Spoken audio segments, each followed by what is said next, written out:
The next few days passed in a strange calm. On the surface, nothing changed. Inside me, everything did. I kept going back to that recording, but not the way I had the first night. I wasn't listening to the words anymore. I was listening to the spaces between them, the unnatural pauses, the sudden shifts in tone, the way one sentence felt stitched to another. It wasn't a flowing conversation. It was a construction. Once you notice that, you can't unhear it. I played it late at night with headphones on, eyes closed, breathing slow. I imagined my parents sitting in the living room, talking freely. Then I imagined my sister somewhere else, hidden, quiet, holding her phone, deciding when to press record and when to stop.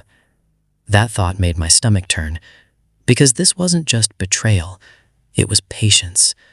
She had waited for the right moment, the moment when sending it would hurt the most, the moment when I was finally moving forward, and she thought she had timed it perfectly. What she didn't know was that patience can work both ways. I didn't confront my parents, not yet. I didn't confront her either. I became invisible, and invisible people see the most. At work, I stayed focused. I kept my head down. I let my progress speak quietly. Every email I sent, every meeting I attended, I did it with care. I knew something was coming, even if I didn't know exactly what. Then, one afternoon, my sister called. I stared at the screen as it rang. I didn't answer. A minute later, a message appeared. "You're quiet these days.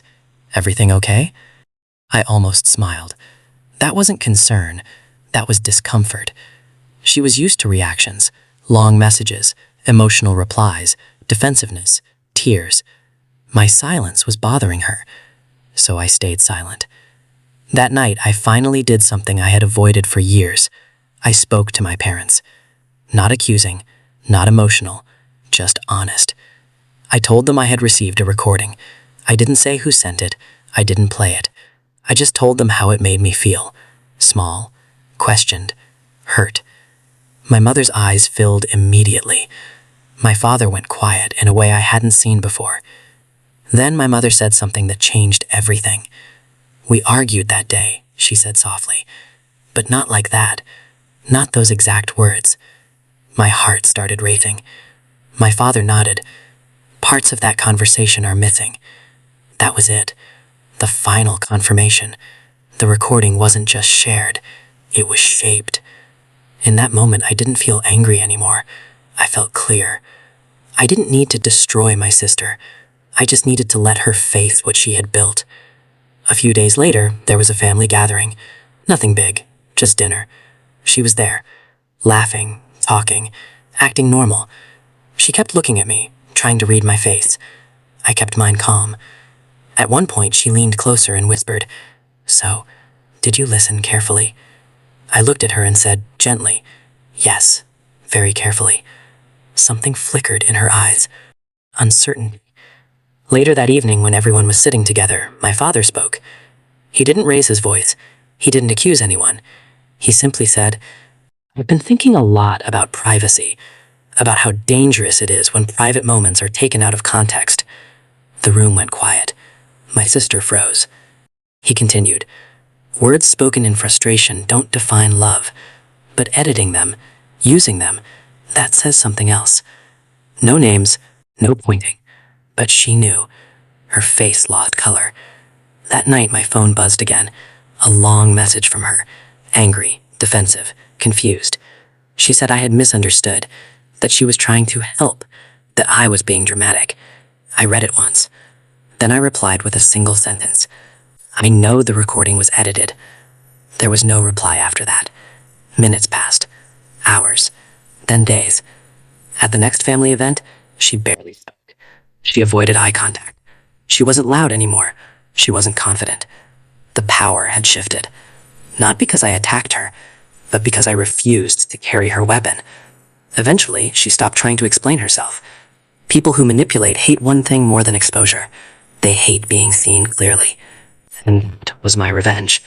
Not noise, not drama, just truth, placed quietly where it belonged.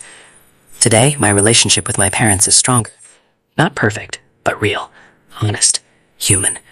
My sister and I, we are distant, but peaceful. And I've learned something I'll never forget. When someone tries to break you with a secret, don't rush to defend yourself. Listen, observe, understand. Because sometimes the strongest reply is not what you say back, but what you refuse to become. Time passed, and with time came a strange kind of quiet. Not the uncomfortable silence we had before, full of hidden tension and sharp looks, but a calm distance, like a storm that had already moved on. My sister didn't try again. No more late-night messages, no more just checking on you texts, no more hidden digs wrapped in jokes. At first, I kept waiting for it, another move, another trap. But it never came. Instead, something else happened. People started seeing her differently, not because I told them anything, not because I exposed her, but because when someone loses control, their mask slips on its own. She became cautious, overly careful with her words, less confident in rooms where she once dominated. She listened more than she spoke, and when she did speak, it felt measured, forced, as if she was constantly afraid that someone, somewhere, might be listening. I knew that fear. She had given it to me once. Now she was living with it. One evening, weeks later, my mother sat beside me quietly. She didn't bring up the recording. She didn't bring up my sister. She just said, "We don't always say things the right way, but we never stopped being proud of you." That was all. No drama, no long explanation, just truth. And that was enough.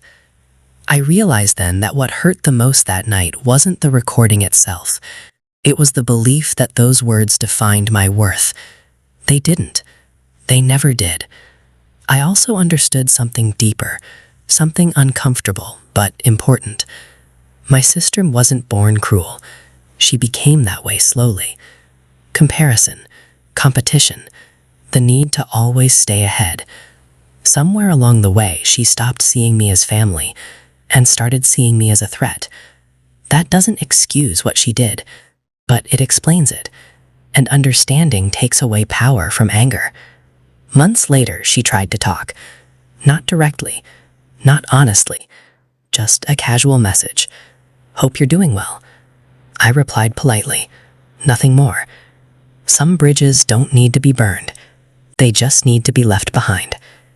Today, when I think about that night, the buzz of my phone, the recording, the pain, I don't feel the same ache. I feel gratitude, because that moment taught me something most people learn too late.